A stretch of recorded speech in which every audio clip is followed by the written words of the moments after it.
بارتين ولا شيء عصبين وحي فرتبوك لو ديني إياك نعبد وإياك قمر وين؟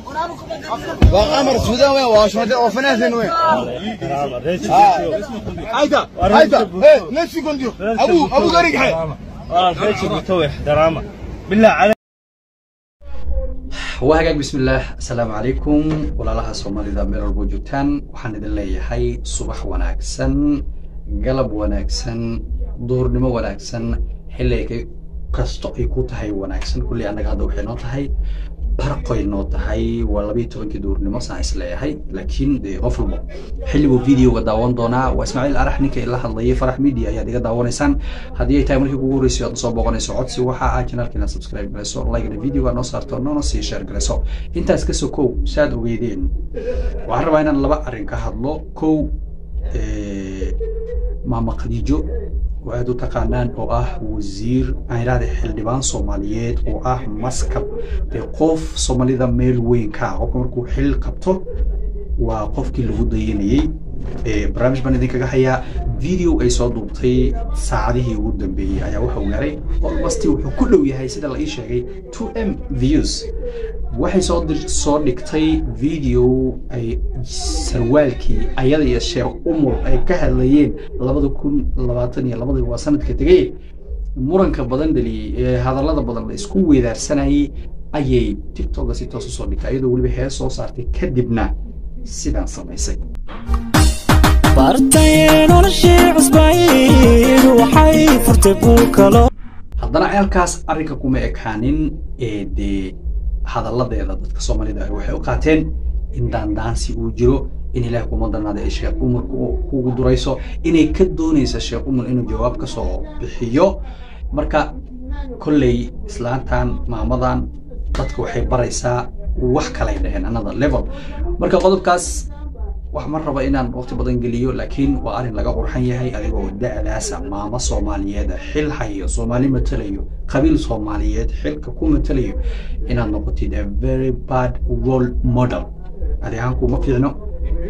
dadka aad ku naxnooshay bulshadana kuma fiicno sharaftaadana kuma fiicno maamana waa tahay ayayna waa tahay intaas ayaan ka leeyahay maama Khadiijo waxaan soo laabanayaa waxa ka dhacay magaalada Djibouti ee caasimada dalka Djibouti ee waa dalka aan dariska nahay ee Soomaaliyeed ee dhalashada diiga diinta wax kasta laga dhaxayso wax ka dhacay arrin aad u falxun ninkii odayga ahaa oo aad u taqaanaan Qamar Sugani oo aan aamsanahay qof walba Soomaali ah inuu fanaankaas uu yahay fanaan aad u yaqaan oo ixtiraamo ayaa wuxuu tagay dalkaas Djibouti marka waxa baraha bulshada la soo dhigay fanaankii horta waa inaan fahanno waxyaabaha qaar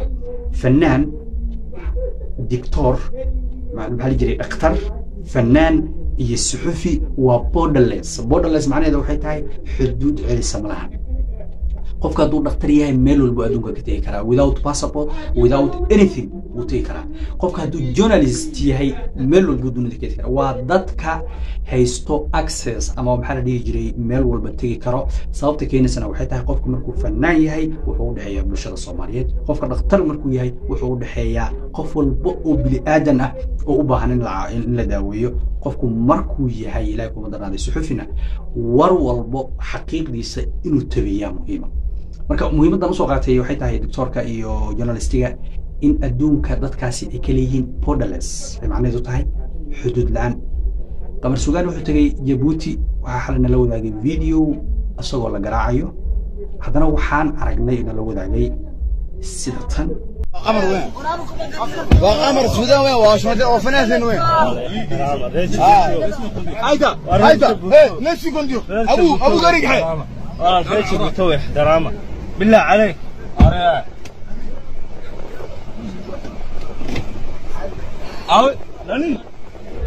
يعني إن قف مرتكو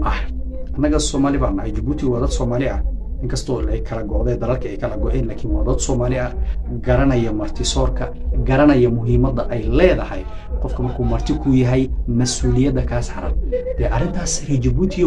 waxaad noqoteen baan dhihi karaa waliba dadka hadda waxa sameeyay Djibouti oo dhanbi matalayaan waxaad noqoteen dad aan garanin xeerka iyo dhaqanka Soomaaliyeed xeerka iyo dhaqanka ragga Soomaaliya waxaan maqli jiray arintani ma ahan xeer rageed nin Soomaaliyeed oo de in uu nin markii laga tago hadana fanaana uu ooyo ilinta ishan waayo macnaha waxay sumcad darro ku tahay dawladda meesha joogto waxay sumcad darro ku tahay administrationka meeshaas joogo dadkaas waa dadka la siiyo wax la dhaho special maxaa jiray hospitality macnaha waa qofku waa dadkii la rabay in soo dhaweyn qurux badan ay idinka helaan laakiin waxaan dhihi karaa warray Djibouti maradu waa idinka dhacday imaamadiini waa dhacday imaamadiini ninka adaa soo qaadan doono arintan oo kale idinku dhicin waxayna suurtagelin karaysaa in fanaaniinta Soomaaliyeed ee daafaha dunideeda kala degan ay ku soo dhiiran waayaan dalka Djibouti marka waxaan fariintaas u dirayaa dadka Djibouti ciidanka madaxda administrationka dadka hayo arintan wayba dhacday war arintan oo kale ha sameeynin raalli galin buuxina ka bixisana idinka sharaftiina ku jirta war